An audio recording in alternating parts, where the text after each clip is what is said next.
Does your jaw make you sad? Does your nose make you melancholy? Does your tooth make you blue? If your answer is yes to any of these questions, don't you worry, because TikTok has hundreds of plastic surgeons here to tell you that if you don't like the way your nose looks, you can fix it by just changing the entire shape of your jaw. Because that makes perfect sense. Come on over to TikTok Ugly Rejuvenation Doctors, where we can algorithmically match you to your perfect surgeon. Meet our in-house physicians, Dr. Not Your Mom's Plastic Surgeon, who loves to beef with D-list celebrities in his free time. Dr. Charles Lee, who specializes in analyzing every single celebrity to guess whether or not they've had work done. Dr. Roxy, who...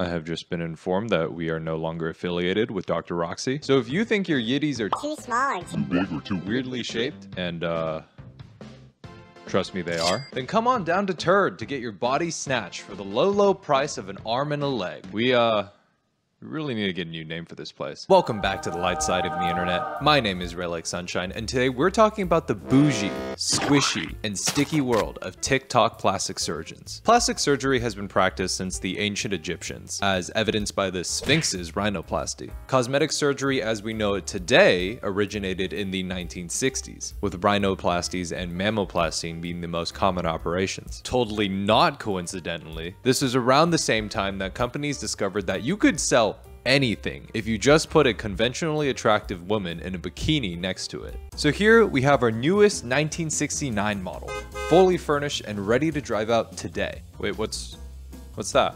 What's what? That. Sir, you are pointing to a literal pile of dog shit.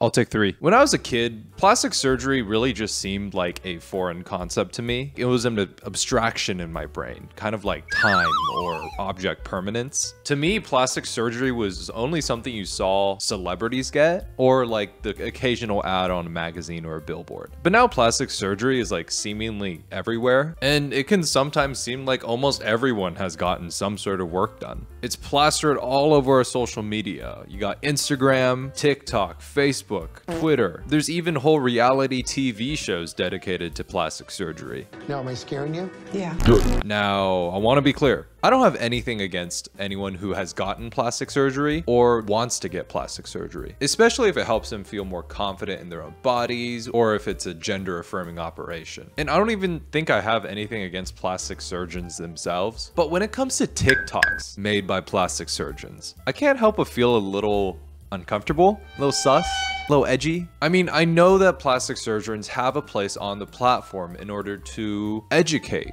and inform, but the fact that they have a business incentive to influence you to get plastic surgery just rubs me the wrong way. And I'm not a big massage guy, all right? Their content really just has this undertone of, hey, do you like your nose? What if you didn't? Do you like your mouth? What if you didn't? Do you like your arms? What if you didn't? Sometimes they tell you to get plastic surgery subtly. Who is this? Leave me alone! And sometimes it's a little bit more overt. This is Dr. Barrett. He has 2.1 million followers on TikTok, and he wants you to know that he is a board-certified plastic surgeon. Dr. Barrett here, I'm a board-certified plastic surgeon. Really? Dr. Barrett, I'm a board-certified plastic surgeon. Really? I'm Dr. Barrett, I'm a board-certified plastic surgeon. Badly. I'm Dr. Barrett, I'm a board-certified plastic surgeon. You really shouldn't feel the need to say it in every single TikTok that you make. I feel more suspicious now that he said he's certified 30 times than if he just introduced himself as Dr. Barrett. It's like if your lawyer kept on introducing himself as a committee of the state bar certified lawyer. Okay, how's it going, Mr. Sunshine? My name is Daniel, Esquire, and a committee of the state bar certified lawyer. Thank God you're here. Why do you say it like that? Because I'm a committee of the state bar certified lawyer. Okay, I mean, isn't that like implied? Isn't that the fact? I just want to be extra sure that you know that I'm a committee of the state bar certified lawyer. Why do you keep doing that? Stop doing that. Hey, I know this person. He's not a committee of the state bar certified lawyer. Just plead innocent, all right? Bye.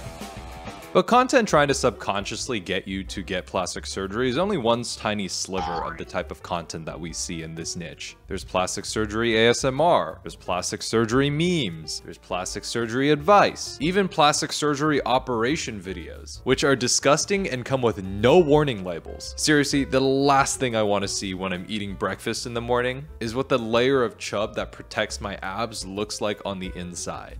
Okay? It looks like pizza. TikTok plastic surgeons also all seem to kind of exist in the same cinematic universe, which kind of makes sense because they're all real. Again, object permanence. And since they all exist in the same cinematic universe, they love doing little crossover episodes and getting into drama with each other. And I'm not just talking about that plastic surgeon who went for Matt Rife's throat with a scalpel. And I mean that very literally. I mean, there's like plastic surgeon on plastic surgeon beef. And number one is Dr. Ricky Brown. I hate that mean, ornery, dumb bastard. In fact, if he was here right now, I would seriously punch him in the face. Okay, so it's not like beef, it's more just like beef. This is basically Avengers Infinity War, except instead of collecting Infinity Stones, it's them collecting silicones.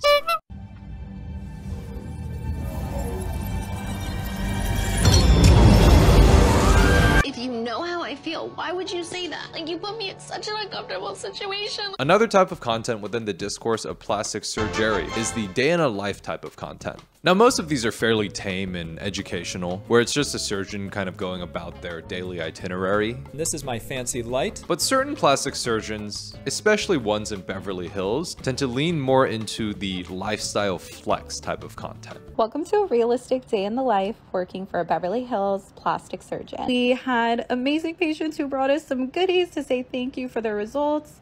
And then we took a quick lunch break and pit stop at Chanel. A realistic day in the life? Fuck, man. I mean, get the bag, king. Just make sure to Botox those bags out once you're done. But here's the thing. If you're gonna flex, just flex, okay? And then we took a quick lunch break. You don't need to say a quick lunch here, all right? You're not fooling anybody. This man is a beer and a half down, and you're on your second glass of rosé, all right? You don't have to act like this is a little quick, cute lunch. Let's be honest, let's be real here. Saying this is a quick lunch is kind of like saying I came too quickly. I left early and there's usually traffic, okay? These day in a life videos also sometimes go into tidbits of what the operations are like, including what type of music they listen to. Did you know that surgeons listen to music while they're operating on you? I listen to music when I do it. What kind of music do I listen to? I listen to house music. I actually think this is really cool. If I'm ever going to be operated on, I'd much prefer the operating room to have the vibe of a rave rather than a demonic sacrificial chamber. It does beg the question though, what happens when they want to skip us on? Do they have a nurse just meant to operate the aux? Do they have an in-house DJ? Do they make the incision before, after, or during the drop? Scalpel. I'm about to make the primary incision.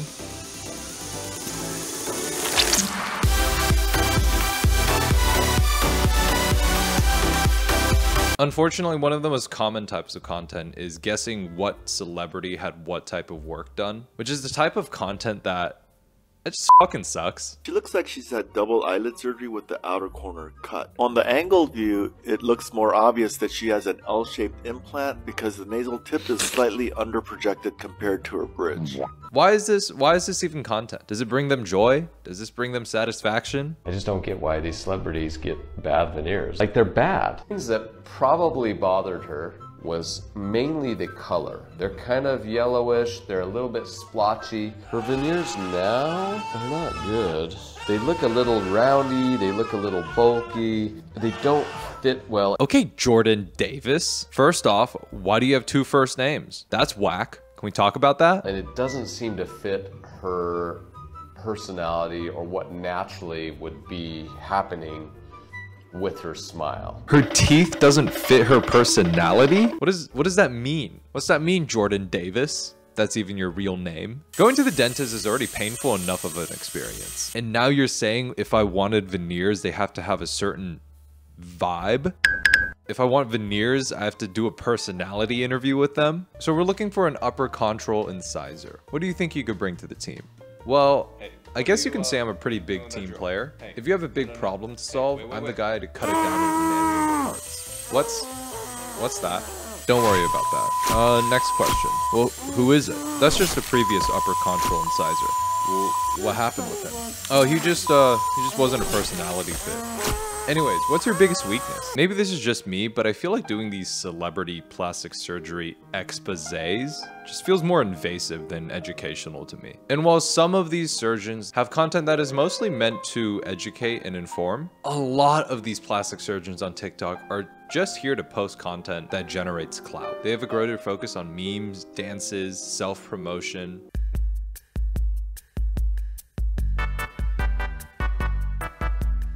And a fact that seems to get missed by a lot of these clout-chasing plastic surgeons is that they're still surgeons at the end of the day. It's honestly a miracle that nothing bad has happened to any of these TikTok plastic surgeons yet. Is what I would say if nothing bad had happened to any of these TikTok plastic surgeons. She's the famous physician known as Dr. Roxy.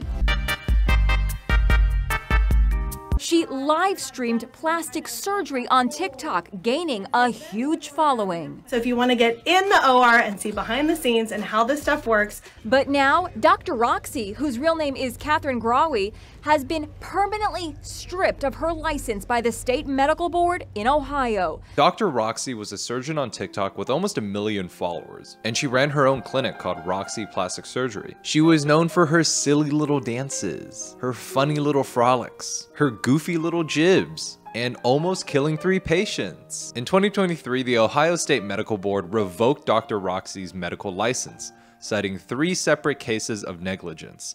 In fact, she actually perforated her patient's intestines during a relatively simple liposuction procedure, which caused an infection so bad that some of the patient's soft tissue had died. Dumbing it down a little bit, she stabbed her patient. But how do we know that this was actually what caused the injury? Well, she also happened to be live streaming this operation on TikTok. I might not be a surgeon, but this seems like a pretty silly, goofy thing to do. The live streaming part, not the part where she stabbed her patient. Her stabbing her patient is almost as bad as her dancing. Could you imagine if you're checking in for a consultation and your surgeon was doing whatever this is?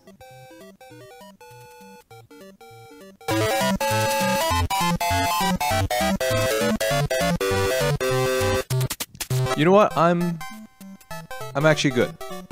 Have a good day.